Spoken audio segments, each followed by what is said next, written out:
दोस्तों, नमस्ते। स्वागत है आपका एक नए चैप्टर में जिसका नाम है सिंपल इक्वेशंस। इस चैप्टर में हम सिंपल इक्वेशन के बारे में बात करेंगे, इसे समझेंगे और ये भी डिस्कस करेंगे कि इन्हें किन किन मेथड्स से सॉल्व किया जाता है।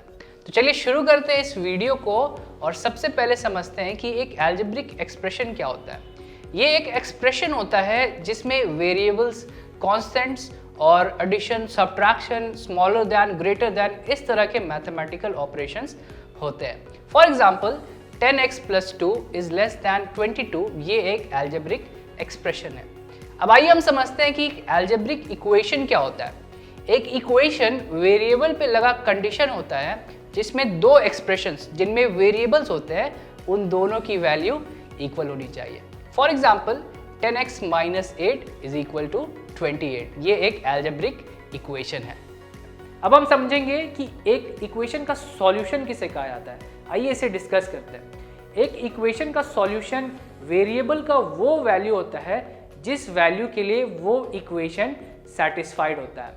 फॉर एग्जाम्पल 2x - 3 = 5, इस इक्वेशन का सॉल्यूशन होगा 4, यानी कि जब हम x की जगह पर 4 पुट करेंगे तो LHS और RHS इक्वल होगा। ये आप चेक कर सकते हैं। और अब हम समझते हैं कि एक वेरिएबल क्या होता है। एक वेरिएबल उससे कहा जाता है जिसके बहुत सारे न्यूमेरिकल वैल्यूज होते हैं। ये बहुत सारे न्यूमेरिकल वैल्यूज अज्यूम करता है, यानी कि इसकी कोई फिक्स्ड वैल्यू नहीं होती। और एक वेरिएबल को यूजुअली लेटर्स का यूज करके डिनोट किया जाता है। For example x, y, etcetera. और वेरिएबल्स का यूज करके हम एक्सप्रेशंस बनाते हैं। अब हम समझेंगे कि एक इक्वेशन क्या है और इसके क्या क्या नेसेसरी कंडीशंस होते हैं। चलिए देखते हैं। एक इक्वेशन में इक्वालिटी साइन होना ज़रूरी है, जो ये शो करता है कि इक्वेशन के लेफ्ट हैंड साइड की एक्सप्रेशन की वैल्यू इक्वेशन के राइट हैंड साइड के एक्सप्रेशन की वैल्यू के इक्वल है।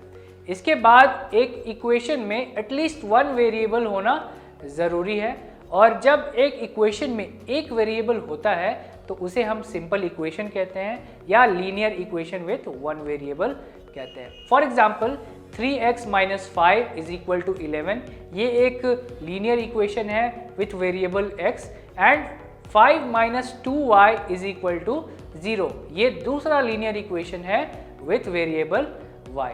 और जैसा कि हमने पहले ही डिस्कस किया कि एक इक्वेशन में इक्वालिटी साइन होना ज़रूरी है। और लास्टली इक्वेशन का LHS और इक्वेशन का RHS इंटरचेंजेबल होता है।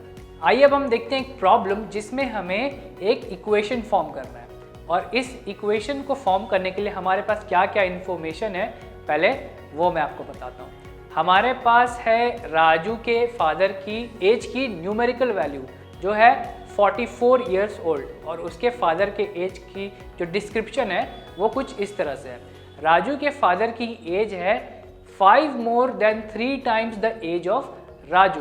तो यहाँ पर अगर हम अज्यूम करें कि राजू का एज है y years, तो उसके फादर की एज की इक्वेशन क्या हो जाएगी 5 more than 3 times the age of Raju, यानी कि 3y and 5 more, यानी कि उसमें हमें 5 ऐड करना होगा। तो ये होगा राजू के फादर की एज की एक्सप्रेशन, और इसको हम उसके न्यूमेरिकल वैल्यू से इक्वेट कर देंगे, यानी कि हमारे पास जो इक्वेशन आएगा वो होगा 3y + 5 = 44। और जब हम इसे सॉल्व करेंगे, ये एक इक्वेशन है विथ y वेरिएबल, और इसका सॉल्यूशन हमें राजू का एज देगा।